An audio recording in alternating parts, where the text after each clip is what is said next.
Revelation 2456. From the 25th of August 1942. Spiritual looking. Coming and past events. The spiritual eye sees through all earthly shells and is therefore also able to see the activity in the spiritual kingdom, which also includes the spiritual activity of all beings that are still bound on earth.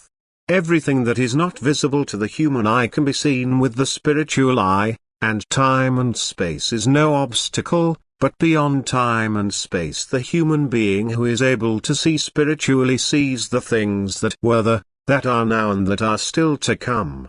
He sees the activity in the spiritual kingdom, but he also sees earthly events which must result from that spiritual activity, as it is determined in the plan of divine wisdom.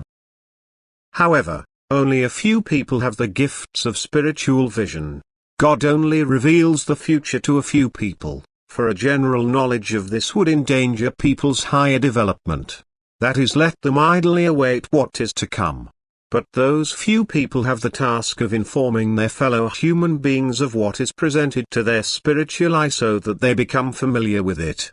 The gift of foresight is, so to speak, the right of those who establish a spiritual connection with the forces from the spiritual kingdom.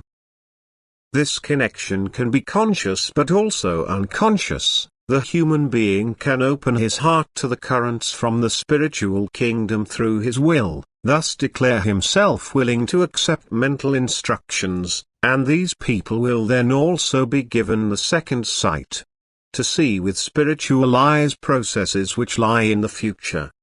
But people are also unconscious recipients of spiritual messages, namely when their way of life makes them receptive for spiritual impartations, when a certain willingness to serve their neighbor, an unselfish activity of love allows the working of spiritual forces, so that bright dreams or clear images reveal forthcoming events to them, which the person can then consciously reproduce as he has received them. And these visions are only taken notice of and valued by those who are also of a loving heart, while they are rejected by others as trivial and improbable. But the soul must always have reached a certain degree of maturity, even if it is not outwardly recognizable. Spiritual forces must be able to work, and these must convey the images to them on divine instructions, that is, the giving forces must want to receive and pass on the knowledge of it themselves in union with God. A look into the future will only ever influence the soul's development but should never result in earthly advantage. Likewise, spiritual vision, the penetration of the material shell with the spiritual eye, will only be granted to the human being if he no longer strives for any earthly success, if he only tries to penetrate the secrets of creation in profound faith and humble devotion to an all-wise and loving Creator, and if he wants to convey the impressions gained to his fellow human being again in order to promote his soul's salvation.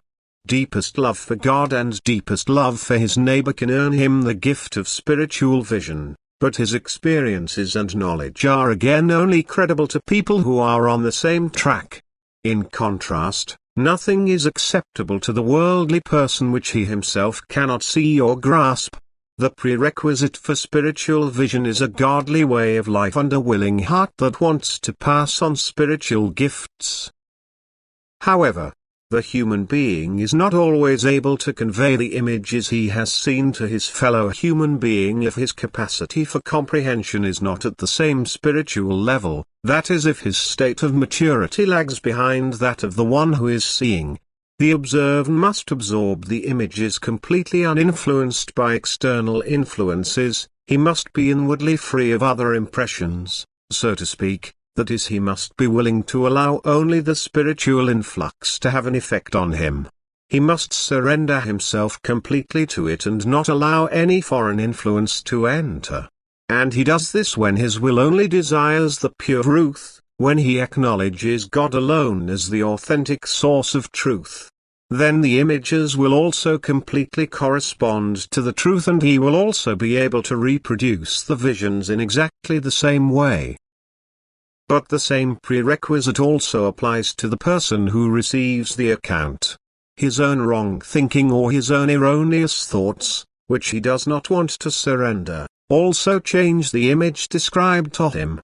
Therefore, only the representation by the observer himself is truly valuable, or else the fellow human being must also have a high degree of maturity of soul, so that he cannot receive the image in any other way as it is conveyed to him. Spiritual vision refers to both coming and past events which happen or have happened on earth, but which are always connected with the spiritual higher development. Things of the future are only predicted by seers if they are to prepare people so that they may remember their souls. Whereas the seeing of past things by seers is, as it were, only to confirm that a spiritual connection exists between God and his creatures and that it has always existed and at all times. And that therefore also the traditions may be believed which, due to the length of time, are to be repressed into the realm of fables and legends. What has happened on earth since eternity in order to guide humanity to knowledge will again and again be confirmed to people by seers. And what will happen in the future again for the purpose of spiritual higher development, God will likewise reveal to humanity through people who are able to see spiritually or who receive his word by way of a direct connection with spiritual knowing forces. Amen.